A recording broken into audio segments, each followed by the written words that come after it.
চিরকালের জন্য বাংলাদেশে আর হবে না নির্বাচন, এরকমই কথা জানিয়ে দিল ডক্টর ইউনূস সাহেব। সব প্রমাণ সহকারে আপনাদের কাছে কিছু তথ্য শেয়ার করবো, দেখলে কিন্তু বুঝতে পারবেন। সেই সাথে হাসিনাকে তাও বাংলাদেশে আসতেই দেওয়া হবে না, আর আসলে কিন্তু শাস্তি দেওয়া হবে। আওয়ামী লীগ নামে কোনো দল থাকবে না। বিএনপি, জামাত ইসলাম, হেফাজতে ইসলাম এরাই কিন্তু বাংলাদেশের এখন জনতা, এবং তারাই কিন্তু বাংলাদেশকে কন্ট্রোল করবে ডক্টর ইউনূস সাহেব, বর্তমান তত্ত্বাবধায়ক সরকার। প্রিয় দর্শক, এত সময় শুনছিলেন সংবাদ শিরোনাম, এবার থাকবে বিস্তারিত।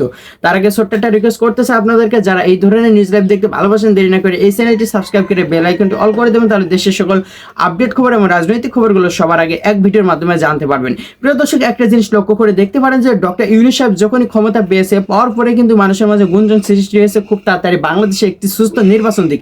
এই সুদখোর ডক্টর ইউনূস সাহেব ক্ষমতায় থাকলে বাংলাদেশ ধ্বংস করে দেবে, এরকমই কিন্তু আওয়ামী লীগের নেতা কর্মীরা মন্তব্য করতেছে এবং বিভিন্ন জায়গায় আলাপ করতেছে। সেই সাথে সাথে ছাত্র জনতা যারা আর কি বাংলাদেশকে ভালো চায়, তারা কিন্তু মন্তব্য করতেছে যে ডক্টর ইউনূস সাহেব ক্ষমতায় থাকুক, কোনো সমস্যা নেই, তিনি অবশ্যই বাংলাদেশের সুষ্ঠু একটি নির্বাচন উপহার দেবে, এরকমই কিন্তু মন্তব্য বিপক্ষ দলের। তো তাহলে বুঝে দেখেন যে ছাত্র জনতারা যদি বর্তমানে একটি দল গঠন করে, অবশ্যই তো দল গঠন করবে যারা আর কি ভালো পরিমাণ হিউজ পরিমাণ মানুষ চেনে, তারা তো অবশ্যই একটি দল গঠন করে। সে দল গঠনে যদি বাংলাদেশে বিজয় লাভ করে, তাহলে বাংলাদেশ কেমন চলতে পারে, নাকি বিএনপি সরকার অর্থাৎ বিএনপি দল যদি ক্ষমতায় চলে যায়, তাহলে বাংলাদেশ কেমন চলতে পারে। আবার কিন্তু হাড্ডাহাড্ডি লড়াই হবে আওয়ামী লীগের মতো। আওয়ামী লীগরা দীর্ঘ 15 বছর ক্ষমতায় ছিল, ক্ষমতা থাকাকালে কি করেছে আপনারা সকলে দেখেছেন। বাংলাদেশে এমন কোনো জায়গা নেই যে তারা পরিবর্তন ঘটায়নি, সব জায়গায় পরিবর্তন করছে। আর বিএনপি সরকার যদি ক্ষমতায় যায়, তাহলে অবশ্যই সংস্কার করবে। এগুলো সাধারণত সবাই বোঝে আর কি, বলবে আর কি।